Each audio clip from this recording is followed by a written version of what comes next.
The world will always challenge you in the form of people, situations, and ultimately always comes down to your mind.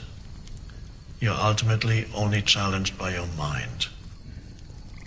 And if you observe your mind, you'll see that a large part of your mind's activity is complaining, one form or another, about yourself, about where you are, about who you are with, and other people.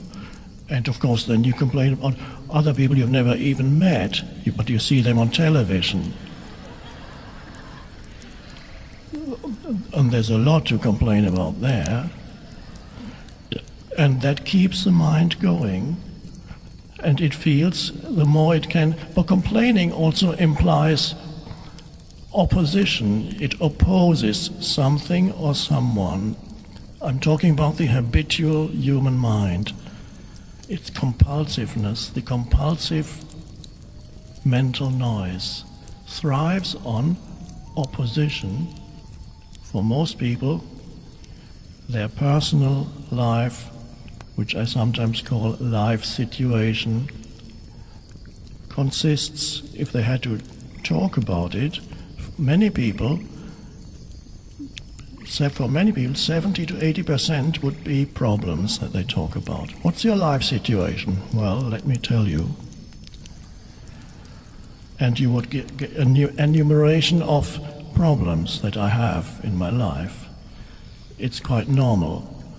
But most people don't realize that it's quite normal. They think I have the most problems and all these people are okay. They're not.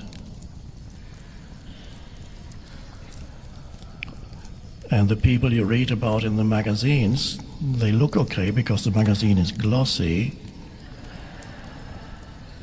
But if you looked more deeply, you could see they are full of problems too. There's no denying that life is challenging. But do the challenges of life have to become a burden? And do the challenges of life have to make up your very sense of identity, of who you are? Is there nothing else?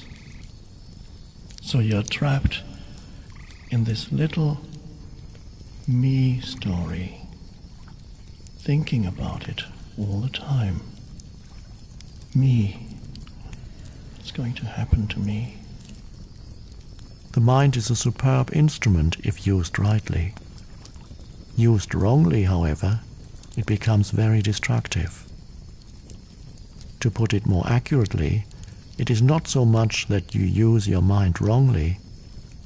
You usually don't use it at all. It uses you. This is the disease. You believe that you are your mind. This is the delusion.